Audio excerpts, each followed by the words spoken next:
The Kickin' It podcast is back international, and we have got my good friend, in my opinion, the greatest kickboxer of all time from Holland, one of the greatest kickboxers ever. He's just coming off a massive win, one championship, Mr. Andy Souwer. Thank you for joining us, brother. How are you? Thank you, mate, for inviting me at your podcast. And too much compliments. You already made. Thanks a lot, brother. Thank you very much. Mate, let's get straight to it because you're coming off a very good win on one championship. And this performance for me, do you know what this performance did for me? It gave me hope because I'm 35 now. And there were moments where I think to myself sometimes, one day am I just going to get really slow and all my power and my speed are gone.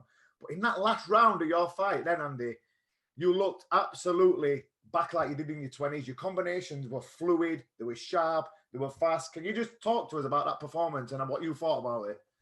Thanks a lot, brother. But it's too much, But I tried to make it short. I tried to keep it short, I was already dealing with many demotivations and many thoughts about stopping, quitting, saying goodbye, blah blah. And so did I some experience in MMA. I did some boxing just to see what if I could get some other motivation besides kickboxing. And you know what? I'm already fighting professional from when I was 16. I started kickboxing when I was 7.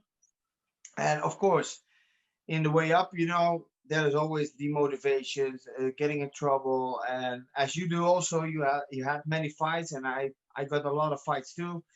And there are many break points, that you think by yourself, it's enough.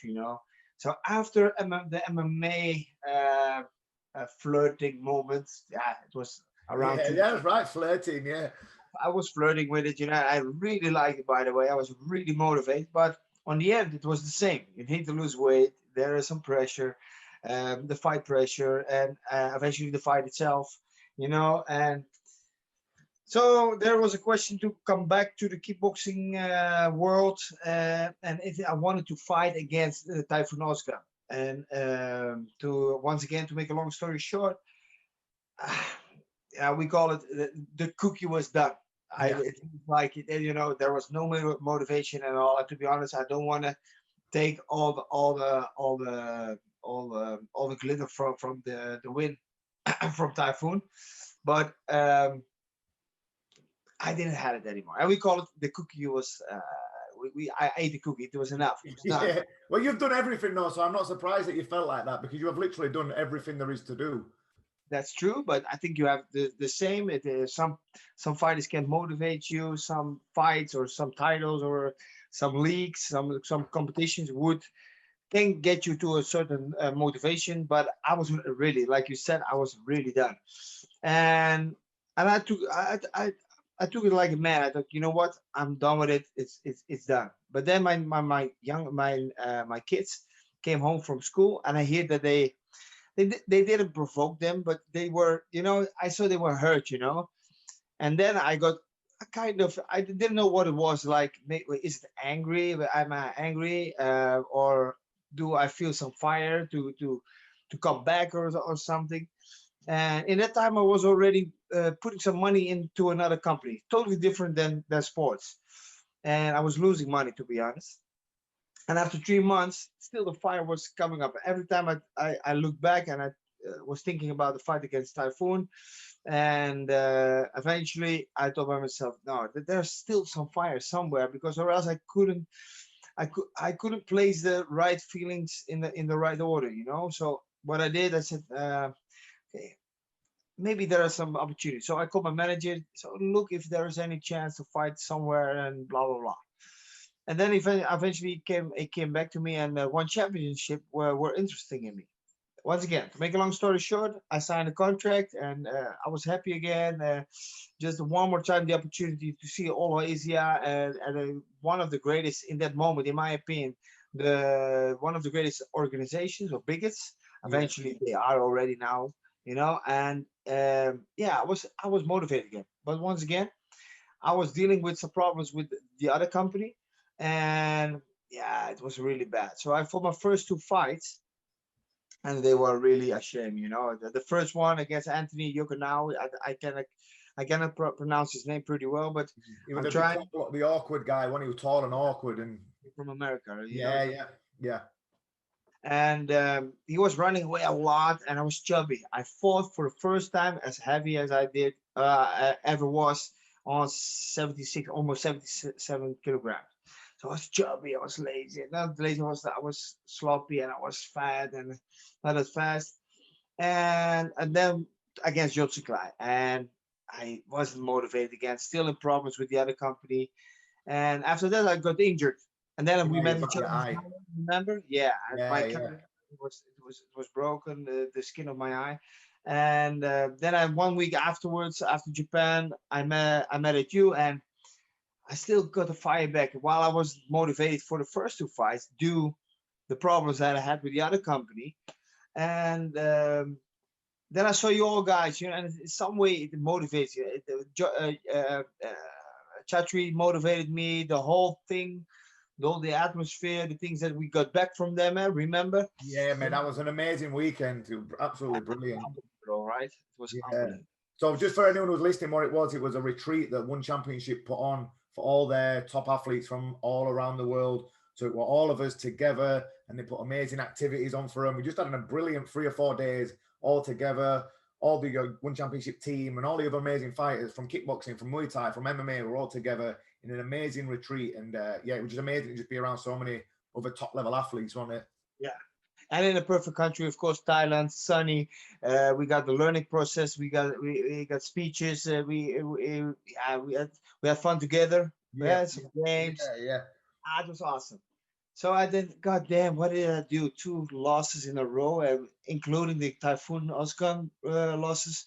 So let's try to get back, you know. And then I came back home, and the problem was getting worse. So I went to hospital once again. To make a long story short, it was a big problem. Afterwards, I got some other problems on the eye. I don't know how to call it in English, but eventually I treated that too. And then COVID came. Yeah. The COVID brought me to, in the first moments, in the first month, it was crazy. What I wanted to change, and I feel good by getting back to reality, you know, because it goes so fast. And in that moment, I had, okay, everybody was calming down, even though there were many people were stressed out. But I, I landed, you know, I was really quiet. I thought, okay, the speed is out of the system, and I can look back and I can look to the future. And I was trying to get everything into pieces, and it was difficult because the brain works crazy, right? Yeah. Eventually, I came to a certain point, and I went back to my former boxing trainer, and I asked him if I could come back, and yes, and he put me back on. We call it on the rails, you know, on the train track, you know. Yeah. And I was getting in within 2 weeks. I was back in the right system, in the right physically and mentally feelings, you know. And then COVID, it went longer and longer, and eventually I trained so much, and I got a date from one championship, and it was postponed every time, 3 times. As also my opponents postponed, and eventually it came to last week or 2 weeks ago. That must have And just made it keep growing. The fire kept burning and burning. No one, it's getting you're getting that bit sharper, a bit fitter, a bit faster, and it must have got you on edge. You must have been like a fucking dog ready to let off the leash by that time. exactly. And as you could see, you know, I even got message my body. I train my body a little bit more than usual in a way of power training, you know, Yeah. just to keep it easy. I even got messages from people who said, "Hey, brother, you're a steroid, right?" Yeah. Don't lie to me. I see it. I see the definition. It's more steroids, you know. So, brother, man, I trained for more than 40, 50 months for this fight, remember? And my mental growness and my mental fire went so crazy that I was almost afraid that I wasn't ready for this, you know. And Yeah. eventually in Singapore last week, you know, Liam, I felt so good, unbelievable. It I felt could, so good. I could tell, mate, because in round three, like I said, the way you how fluid your combinations were, everything had snap, everything still had power, and it just combination after combination with the punches, the body shot, the leg kicks, and then the head kicks. You were, like I said, they were like watching you back when you were in your mid-20s. So, like I said, that gives, because like I said, I'm getting a bit old now myself, and I'm watching that thinking, he's still got it. He's still got it. Thanks, man. And to be honest, I didn't thought that I was capable to do this kind of way I did right now, because it is insecure. You already come. Yeah, I was already lacking self-confidence, and I'm too old, and too many punches. How could I take it? You know what? I got a punch from your. It was just a easy thing, and I was going down. I think, oh, there's something wrong with me. Yeah, So I I know cannot what you handle mean. it anymore. I'm Yeah. done. I'm broken. I'm done. I'm finished. But my boxing training got me back on track. And there you can see that the mental part of the whole story. And of course, it's a different way when you're young and you're eager to win championships, and et cetera, et cetera. Until now. And to be honest, Liam, I never felt so good like this. Now I'm eating. I just finished eating. I've I want to go back again. Just Yeah, yeah.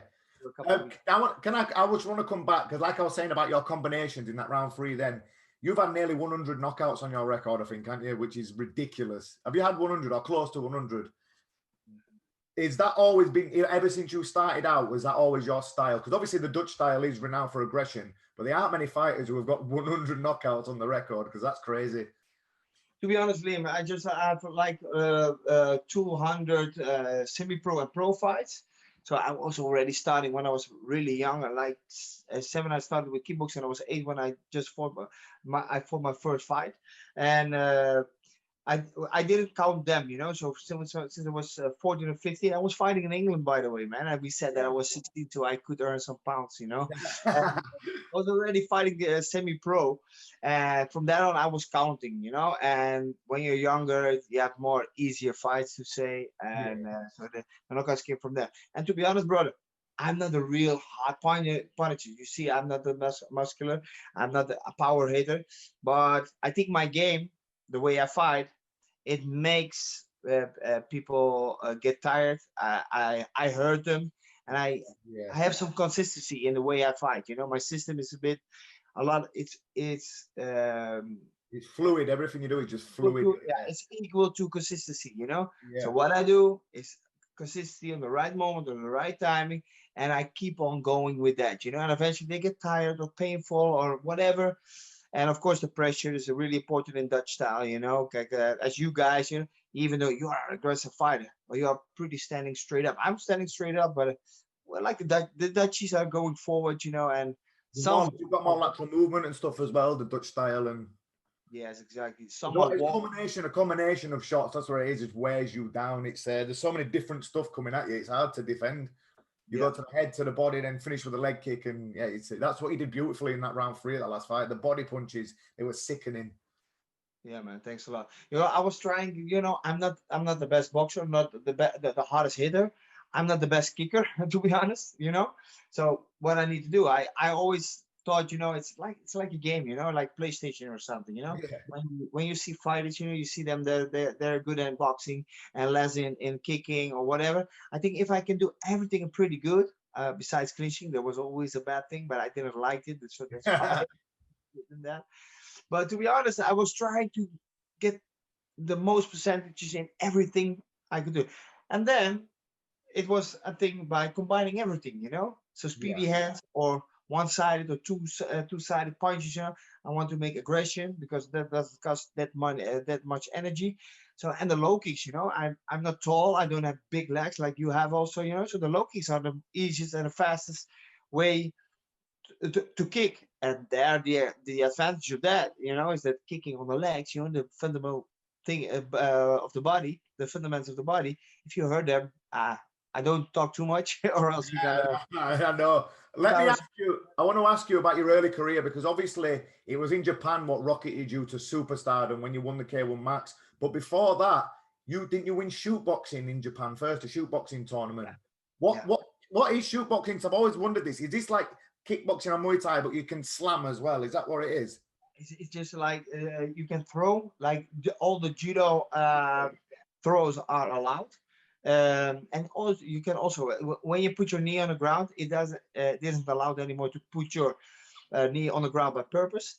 But throwing, standing chokes, standing arm bars, it's all allowed. But when somebody falls on not on a good way, then it doesn't count. But if Right. I make a good throw on the right techniques and I'm slamming the guy on the right way, then it counts as a kind of 8 counts. So you drop it 2 point, reduce. Oh, so it's like a 10-8 round type of thing if that happens. Yeah, man. But you know what? You can be hit. You can be hurt. But if you throw a guy, it measures a lot. It costs a lot of points. So even if you can box, or you're not a good boxer, or just a good overall fighter in striking, kicking, punching, but you're a good. There was a guy, Toby Imada, for example. He was an MMA fighter, and he was black belt judo. And to be honest, because it was pretty unreadable, because his style was pretty awkward. Yeah. It was crazy. But when I came into clinch, I'm not a good clinch, by the way, to be honest. And I caught him. I think I could take rest, and then whoop, under the arm, he threw me twice or 2 times. But I hit him hard, but I lost. To be honest. So Yeah, just because of it throw. counted pretty much in shoot boxing. So for me, it was a difficult thing to adapt. As a kickboxer. Yeah. So was it 2005 the first year you won the K1 Max tournament? Yeah, 2005. Yeah, yeah. And that's the year that you beat Buckow in the final, wasn't it, with that one? Were it Buckow in the Yeah, final? yeah, Yeah, if I'm mistaken. How would that talk us through that? Because that was Buckow at his peak, at his prime, where he was a fucking, everyone was like, oh my God, Buckow. But that's when you like really blasted high onto the scene then, and you were beating people then. Like this set of kickboxers back then, they weren't like it is now. You had fucking killers. You were like you, Buckow, Drago, all the Kashenko, all the absolute murderers. Talk us through that 2005 tournament a little bit. Yeah, to be honest, it was a bit crazy. In 2002, I won the first S Cup, for the first time, not the first S Cup, but it was my first time, and I immediately won the tournament. And I was already aiming to. Yeah, it needs a little story. Albert Kraus, he won the Yeah, first tournament in K1 Max, but we were training together. We were training partners for 4 years, oh, all and right. I got the chance to go to Japan to make an how do you call it, qualification fight here over here in Holland, and to qualify yourself for the big tournament in Japan. And I got sick, so Albert replaced me, and he got the ticket to Japan. Oh, And when he came to Japan, he won, and then he left us. He left the gym, the trainer, and eventually later on, a lot of guys more, including me, eventually, do some reasons. And but I stayed for, like, let's say 1.5 years or something, I think. So in 2002, my former trainer asked me, "Hey, you want to go to Japan?" I said, "Yes, of course, man." I thought that's my moment. Also, I can also go to K1 and achieving what Albert already did. And before, I didn't knew what, yeah, K1, I know the heavyweights, but I didn't knew how many it would bring eventually to us all, to the striking world, And but I saw it from Albert. I said, "Man, I want to go too." But he said, "Nah, Andy, it's not K1, but it's shoot box." I said, "I don't care. I just want to go." I'm going. Yeah, man. So he said, "Wait. I know you. I understand your enthusiasm, but you can throw, you can make arm bars." And he was trying to explain it, and I was not listening. I was a young I don't care. I'm fucking going, and that's it. girl. Yeah. So trying to make a long story short again, and I went over there and I won it. And from then on, I said, "I want to win K1." And they said, "Oh, first sign a contract. We have 3 fights for you. You can fight in our league, in our competition, and then we will see." So I did. I won the 3 guys. Afterwards, the 3 fights I won. I said, "And now you promised me. Okay, let's give it a try." So they went over to some chatting, and to some. They they spoke with. In that time was already Tenigawa of Mr. Ishii. Ishii was still there over there. So they talked with Ishii, and they gave me an opportunity. To be honest, I did well. I got punished by Albert in the first fight. Then the first fight was against Murahama, and it was a so-so fight. I won, but I got an 8 count, and the performance wasn't that good. Hmm. But I got a chance to get Albert in the first fight in the tournament, in the first fight, and he knocked me out while I was standing. Also, I was standing knockout, and my mouthpiece was on the. It turned the other side, and I lost. Then he said, Andy, it was your chance. You didn't do well. Goodbye. Then 2004, because the S Cup, they organize it every 2 years. So not every year, but 2002, 2004, 2006, blah, blah, blah. So 2004, I kept on going to Japan to fight in shoot boxing, and I won it again, the S Cup You still 2004. keeping your rep up there with, yeah. So I was trying to show them, hey, give me one more chance. So I asked them, please talk to Taniga. Then was Taniga already in he replaced Ishii. And they talked again, and they gave me an opportunity to qualify myself in K1 Max 2005. Long story short, I qualified myself. To be honest, my road to the finals was a bit easier than Burkau did, and to be honest, it was two different styles. I was making the pressure. I was trying to box. I didn't hit him hard. He kicked me. He threw me through the whole ring, you know. And to be honest, I feel bad. And to be honest, I think I had a bit of luck, you know. But once again, 2 extra rounds in the finals. I was fucked Is up, but that I what it won. was? Fucking 5 round final. Yeah, yeah, yeah, So how yeah, many yeah. rounds did you fight all night then? I think around 11 or something. Fucking hell. Yeah, it was pretty hard, you know. But I was young and I was eager to win everything, and I was able to do everything for it, you know. And to be honest, the two styles made us bringing the best out of us. But to be honest, I felt a kind of bit of luck. So the next year, it was the same again. I needed to defend, not the same. I needed to defend my title. I went in the first fight. I got knocked out already a knockdown against Kalakota, a pretty good boxer. In that time, I changed also by trainer. I went over to another gym, the Majero gym from Andre Manat, and I was fitter. I was better than the year before, to be honest. But I had a heavier road than the year before. Yeah. So it was the opposite. Bulka had, let's say, easier road to the finals than I did, and then we met each other in I the remember final. you in the final, both your eyes were already really put, or one, I remember that when you got, I remember it like it was yesterday though. Exactly, exactly. And I fought in the second fight in the half finals. I fought at Masato, and I Yeah. was already. I'm not a I'm not a guy who talks trashy or whatever, you know. But I was on my way. I was trying to provoke the guy, you know. And he said, "Hey, you know what?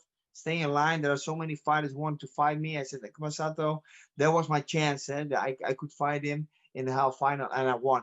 And I was killed. I was dying from Kalakota. I was hurt on my legs, my feet, and the same with Masato. I was giving everything, you know, the mental part, the adrenaline, the serotonin, you know, it was done. And then I still needed to fight Borka.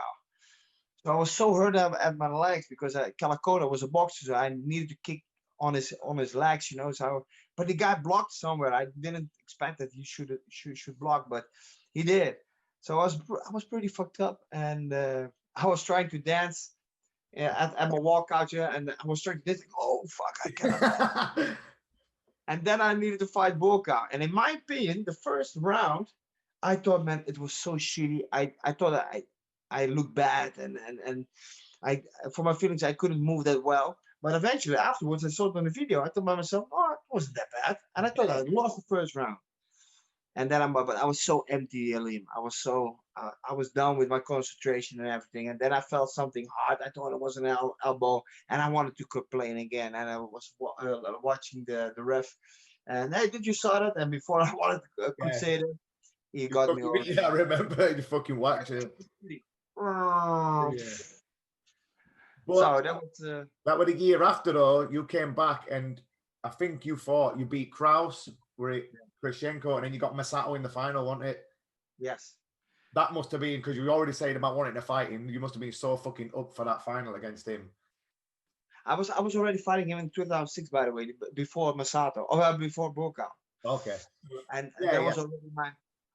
Already thought, goddamn, that day, because it was on point, and in the last 10 seconds, I gave him an 8 count, and I didn't expect that the Japanese should give him an 8 count, but Yeah. he was the king. He was the Yeah, he was a superstar in Japan, wasn't he, for fucking many, star. many years. And I won. They let me win. Like, what the fuck, man? What I did good. Am I that special? I thought. So yeah, and then in 2007 I won. And to be honest, I did a good road, but I fought against Drago and the first fight, and he was already winning, and I was a bit experienced in tournament fights, and it was Drago's first tournament, and for him it was already the final. And I Yeah. thought by myself, okay, the first fight, don't get to hurt too much, and that's the experience that you get. Yeah. One way it's negative, and the other way, it's how the brain works, right? Yeah. So eventually, I knocked him out in the second, luckily. And second fight was against Kraus, but I lost in 2003 pretty bad. I thought the only thing I thought, final, safe, but enough, doing enough to win the fight, but safe, safe, safe, safe. While I thought by myself, I'm not that good, but I was getting better every year, to be honest. So I won, and then I fought against Masato again, and to be honest, he was already hurt so much, and of course I was hurt too, but I was more fresh than the year before against Borka. So and we already knew that he was hurt on his legs due Borka's leg kicks in the first fight they had in the Yeah. Yeah. tournament. So I was a bit lucky, and that's tournament fighting. The percentage of luck in a fight is really important, but in a tournament, it's it counts. The the lucky part is bigger than in a normal one or prestige fight. So yeah. It's quite refreshing to hear you say that, because a lot of fighters who you ask about this, they'll try and not like admit that there is a percentage of luck involved in tournaments. But like you said, you've had your fair share of good luck and your fair share of bad luck. You've had hard roads and you've had the easier roads sometimes. Exactly. So when this was 2007, when you beat Masato in the final, were you already part of It's Showtime then, or did you go to It's Showtime after? Because those shows were fucking huge. I used to love watching those shows. Well, then also, yeah, right. Brother, wait. I need the battery. Fuck. It's okay. We can edit. Give me 1 second. Oh, come on. Do we make it? Do we make it? Yes. Yeah. Woo! I'm on the couch, guys. Sorry, No worries, we can edit that. people. That's the story by. I don't have enough battery. Okay, here I am again. That's okay. Yeah. So were you already part of It's Showtime then? Because I remember watching those shows and I used to love them, and used to have Vinny commentating on them, and they were amazing. Some of the fights that were involved in there. So you fought for It's Showtime too, by the way? No, I used to love watching them. But when did you sign to It's Showtime? Was that around the same time as you were fighting for K1 Max still? Oh, to be honest, that's a nice story to tell. I never signed a contract in years. I signed contracts for fights, but not for years. The only contract I signed is at one championship. It's my last part. It's my last breath, and that's the only time I signed a contract, and therefore I didn't do it because it was a good thing afterwards. It was a bit unsecure, but me and my manager decided to not sign anywhere just to put the pressure on me. So I need to win the fights. I need to perform well. If I don't do it, fights coming. Yeah, you know what? That's a fucking great mentality. Yeah. Because if you lose, they might not want you to fight again. Exactly. Mate, that's unbelievable. That you won't get many fighters who'll do something like that. Yeah. So that's why that's not the reason I fought a lot, because but there was a bigger reason, because when I didn't fall too much, I was too much. We've all been there, mate. I've seen you. Yeah. Party animal.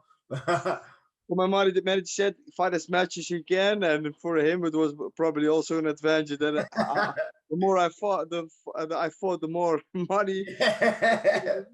So no, so I had shoot boxing once or twice a year. I had 3, 4 fights in K1, and I always wanted to fight in Holland, in the Netherlands, for my family, friends, etc., etc. And I didn't pick them out. It was always a good opponent, always a strong opponent.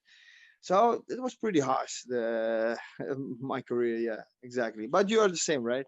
Yeah, yeah. I've just fought here, Sure. there, and everywhere, just all over. But I never like actually signed to anyone until one championship. Like now, Yeah. no, this is the first time I've done it because I always wanted Okay. to. Yeah, I wanted to have my options open, whereas I could Yeah. just like Yeah. go around. Exactly. Let me ask you something because you fought all the best kickboxers on the planet, literally everyone. You've beaten Yodson Klein, you've beaten Bukau twice each, I think. Is that right? Yeah. Yeah. Yeah. You've beaten both twice. Basically, I lost the last time, man. Pretty hard also. Who's the best you fought? Because you fought Petrosian, you fought Mohamed Kamal, you fought Oscar, you fought everyone. Who's the best you fought? Who do you think is the best, your best opponent, and why? What was hard about fighting him?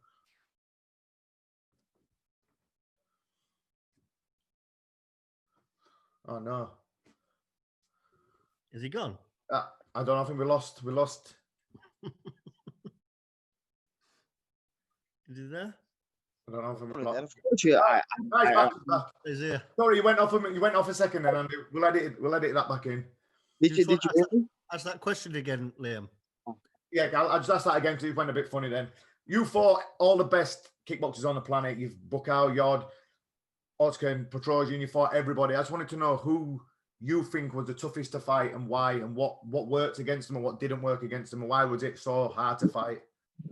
Yeah, to be honest, Liam, I fought Muay Thai oriented or Muay Thai fighters. I fought against boxers or boxing oriented fighters. I fought Dutch kickboxing style. I fought Taekwondo guys. But on the moment, I realized that I'm not capable with my style, with my pressure, or with my appearance. And I don't have solutions or answers on the guy what he is doing. For example, Arthur was a really strong guy. He was a really physically strong guy, and Who's eventually I that? fought him many times. Who's It was that? more a mental game. Who's But that? still, I could Shevchenko. fight. Oh, do you hear me? Who were that against? Did you say what name? Arthur Shevchenko, Shevchenko. Yeah, he's big as well, man. Big and big strong. guy. But Yeah. still, I had answers. I could fight him in a way of back and forth. When he comes in, there were moments to hit him. But against Petrosian, to be honest, the second time, and to be honest, I didn't deserve the fight because I won twice from Bukau. But the second fight of our last fight, to be honest, after 3 rounds, for sure I'm lost. The Japanese just wanted to have a dream come true that I could be in a say goodbye fight of Masato. Yeah. No, so they wanted to put me in the extra round. I just won't due to pressure. That's the only part. I think that's why they let me win. And to be honest, I was mental in that moment, in the situation, in that time. I was already lacking mental performances. I wasn't 100%. So then I came into against Petrosian in the final, and the guy already knocked the Japanese opponent out in the first round in his first fight. And to be honest, I already saw it in his eyes. I felt it also in his punches. I think, goddamn, the guy is eager to win. And I didn't have answers already because I was already hurt and broken from the fight against Bukau. To be honest, my both trainers who were with me, they were in conflict. They weren't the best team at that moment. To be honest, they weren't the best backup, to say like this, to say it like this. And yeah, man, I didn't have any answer, Liam. The guy was so fast. He was adapting the distance, and from out of craziness, I made some crazy kicks just because I didn't have a solution. Yeah, his timing and his footwork, it seems an absolute nightmare to fight against. He always seems to put himself in the right place at the right time to throw the shot that's going to fucking hurt, that's going to hit you on the chin, that's going to hit you right across the ribs. He puts himself in the perfect position, doesn't he? Yeah, exactly. It's what you're saying. And if you're telling the people and they see, yeah, but that's easy, man. He doesn't do that that much, you know. But that's the thing. Yeah. It's eye He coordination. He's like a robot, you know. Yeah. I was You going to step try to say that. He's like a fucking computer. He's just downloading the information in his head. exactly, you know. And what he does is isn't much, but all what he does is on the right moment, on the right distance, on a perfect moment, you know. And yeah, it doesn't seem when you hit him, it doesn't hurt him. That's a way I'm training a lot these days, you know. Yeah. Your appearance is not how do you look, but also that's also that was always a story, by the way. It is also by it's a kind of acting, you know. You're also an actor, you know. Yeah. When you get hurt, don't show I've off said your this to hurt. people before. You see, you're an entertainer, you're an actor, and you're a fighter. You're all in. I've said this to people. Exactly. Yeah, you cannot show off that you're in pain, you know. They would take it as of course the guys they are doing it, but they're losing. Yeah. These guys are not the champions, right? Yep. You know, it's 100%. just a thing. There are a few things what made them the champions, you know, and this is one of the few little things that No, but make what them a controls little you? bit more His special. face never ever changes ever. It's like he's a mask that someone's put on, and whether he wins or whether he loses, he's just the same all the time. But outside the ring, the same, right? Yeah, I yeah, I ever thought because he didn't spoke that well, or he that didn't spoke the English, and his mimic wasn't saying anything. It was really difficult. I thought he was kind of it was a bit weird. I thought, you know. yeah, yeah, 100%. Because I've like me and you, we can laugh and we can joke and we can talk. But I try Yeah, like to do it to him, and he just stop. Yes, yeah, yeah, and he's like, "Whoa, it's a bit scary." Yeah, yeah, yeah. yeah. But um, maybe he is a bit awkward. You know, maybe he is a bit yeah, not crazy. How do you call it in English? It's we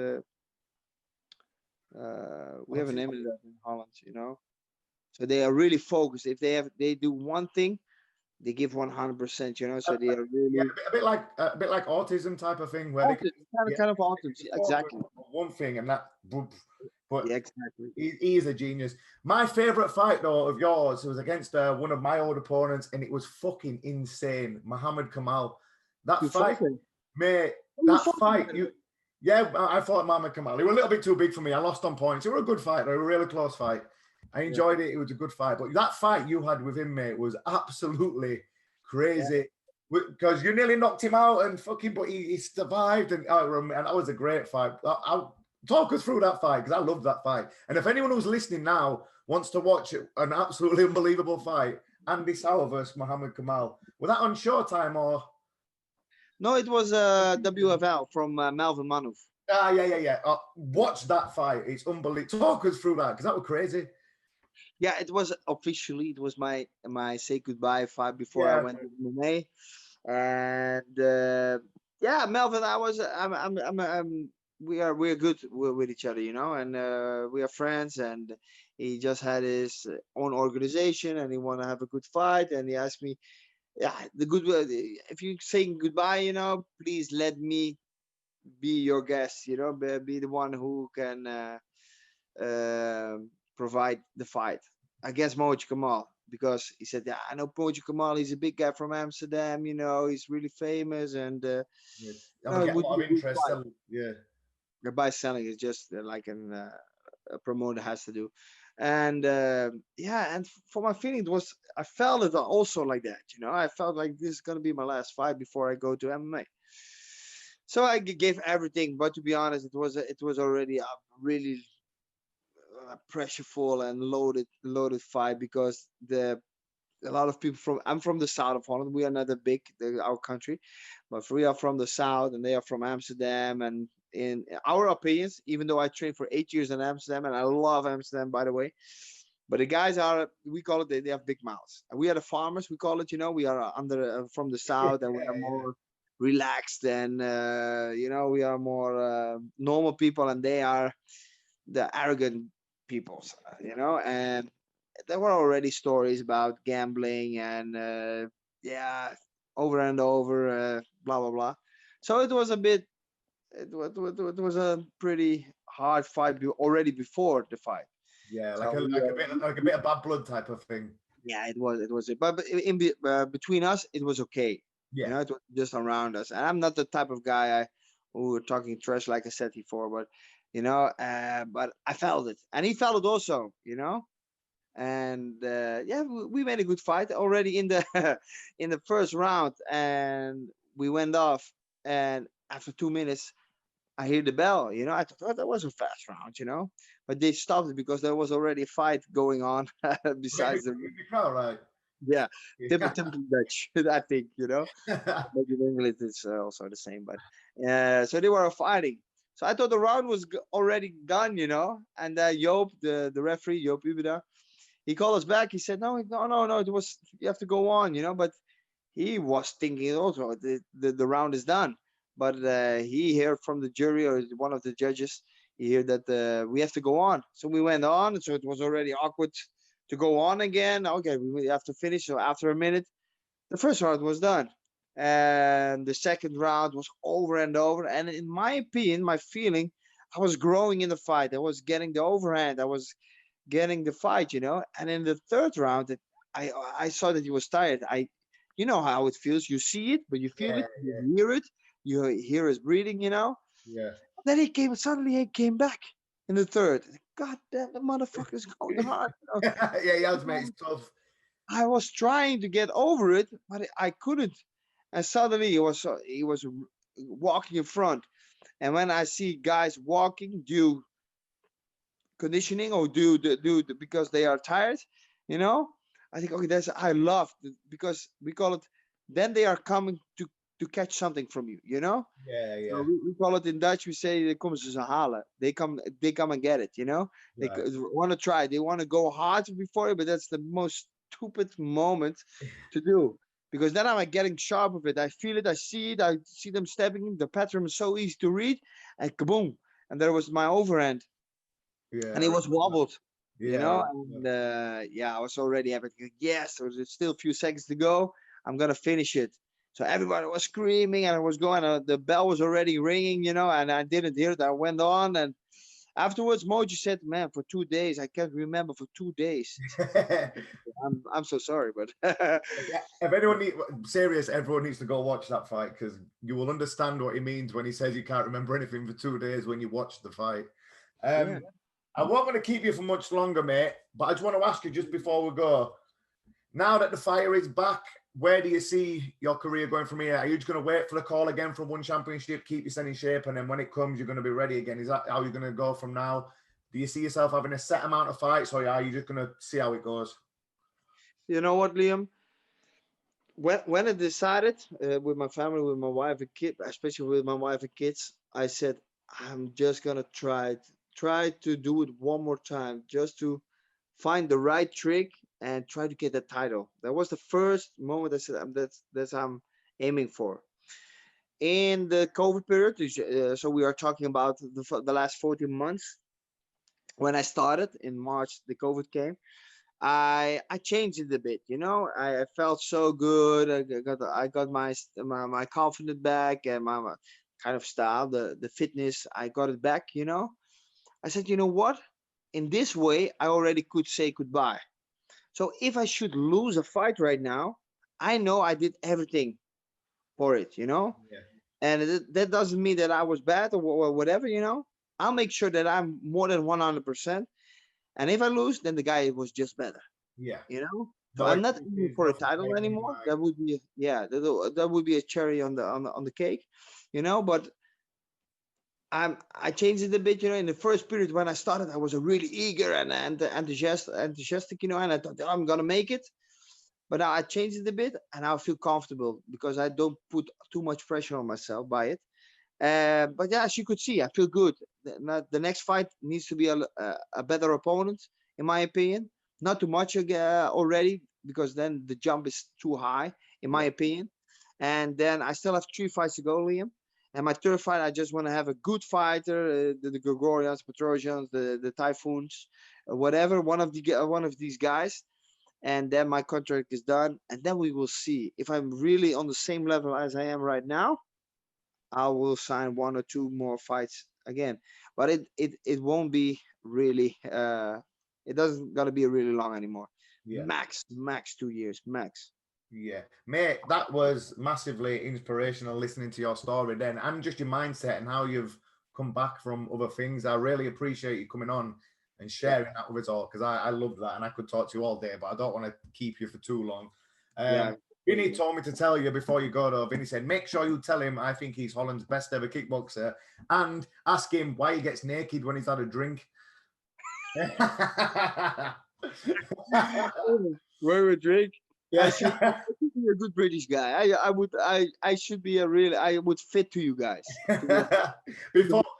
Before we go, mate, do you want to shout out your social medias, anything you've got online coming up or anything? Just give it a shout out.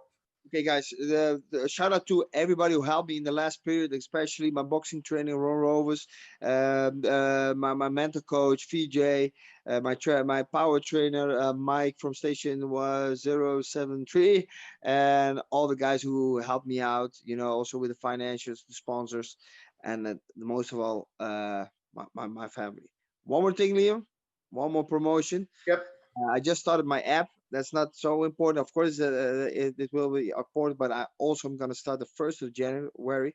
I'm going to start with my own affiliate network around the globe, you know. So I'm going to put everything in a program, Dutch kickboxing style, in a program. And as a coach, as a gym owner, you can be an affiliate of the Andy Souwer Kickboxing Network. I've been there where you've been teaching seminars, and I just would like to mention to people how good a coach you actually are, because I was teaching at the same seminar as you in New York, and I was watching you teach, and I was picking up little bits myself. So I would 100% tell you to, when this app comes out, I'll be promoting it. I'll be getting on it. Don't worry about that. Jump on that 100%. Andy, massive thank you for joining us, mate.